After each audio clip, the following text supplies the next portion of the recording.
Hi, I'm Scott Moore, and welcome to a gentle yoga practice. For the next 10 minutes or so, we're just going to mobilize our spine and increase our breath here a little bit as we move through some gentle poses. As always, listen to the comfortable limitations over your own body and experience, and let's enjoy ourselves. So as we begin, let's start with some Ujjayi breath, our whisper breath. In and out through the nostrils with a little whisper in the back of your throat, either with your hands on your knees or your hands at your heart. Let's inhale and exhale.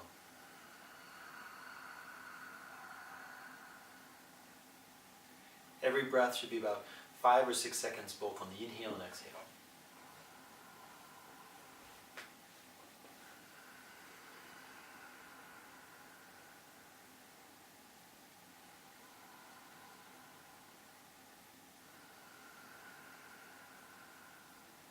When we've had several rounds of Ujjayi breath, let's come to a hands and knees pose.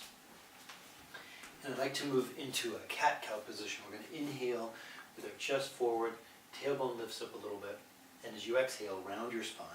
Kind of push the hands into the floor, drop your chin. Another inhale brings your chest forward, lifts your tailbone a little bit, and exhale, round your back. As you're moving through this, keep your Ujjayi breath going, your whisper breath happening. And see if you can do this in a way that doesn't strain your spine at all.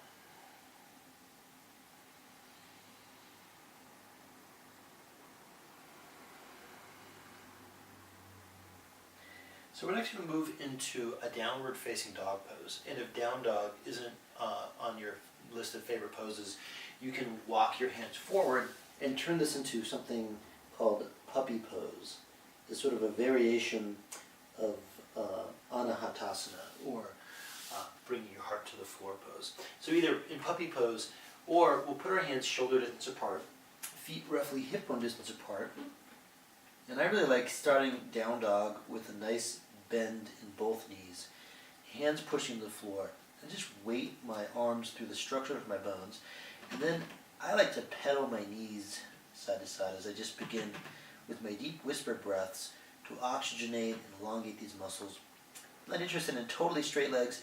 If you can do that comfortably and keep a nice straight spine, more power to you. But bent knees works great. Let's give ourselves a couple of rounds of whatever feels comfortable for you in downward facing dog pose.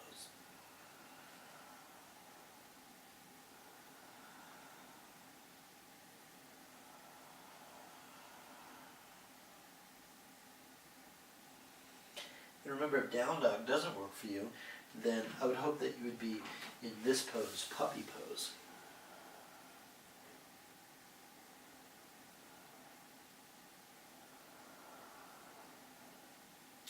And before you get tired, I'd like to end up back to our hands and knees pose. I want you to put one knee on the floor. I'm going to say our right knee on the floor. Send your left leg back and turn your heel flat. Now I'll pivot my right toes back. Careful not to knock over my candles or light myself on fire. I'm going to open my chest and just enjoy this half gateway pose like this. I could also reach one arm to the sky.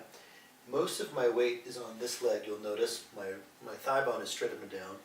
This just opens up my chest. It feels amazing. A couple of deep breaths here like this. So.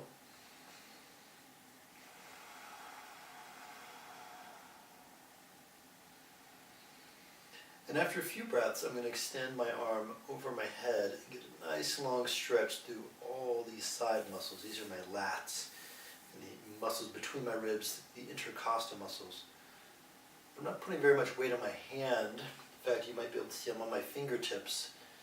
Really, I'm trying to weight just into my knee. And then another thing I love to do in this pose is I'll bend my elbow and put my hand behind my head. It cradles my head. And then when I pull my head back, I get an even better stretch through that side of my body. It feels amazing.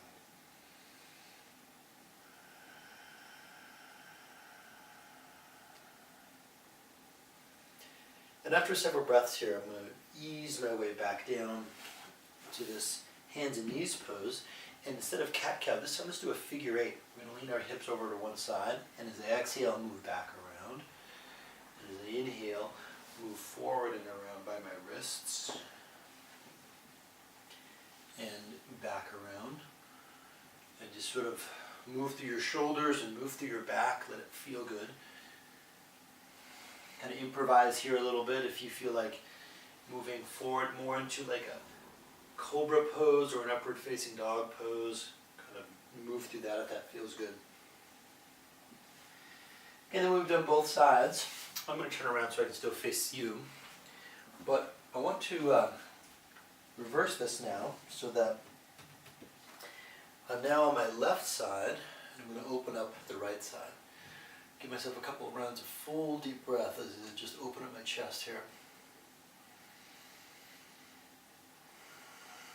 One thing I got to remember is to relax into this pose, right? Let the bones of my leg, for example, bear all the weight, and my job is just to open up and breathe.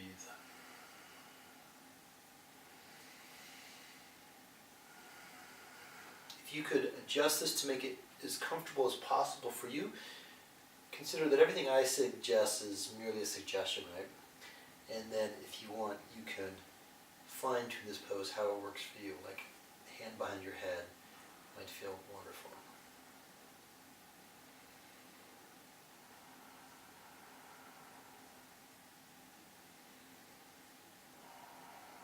Okay, and before you get tired, we're going to ease our way back down nice and slowly, back to the floor, and in a comfortable seated position, let's just do a few more of these slow turns around with our trunk. See if you can find a way to coordinate this with your breathing. I like to inhale and move forward, and exhale, move back. And inhale and move forward, and exhale, move back. Once we've done that several times, then to finish our practice, we're just going to come to a comfortable seated position, either with your hands on your knees or hands at your heart. Close your eyes and feel the effect of our practice up to this point, and maintain that deep Ujjayi breath.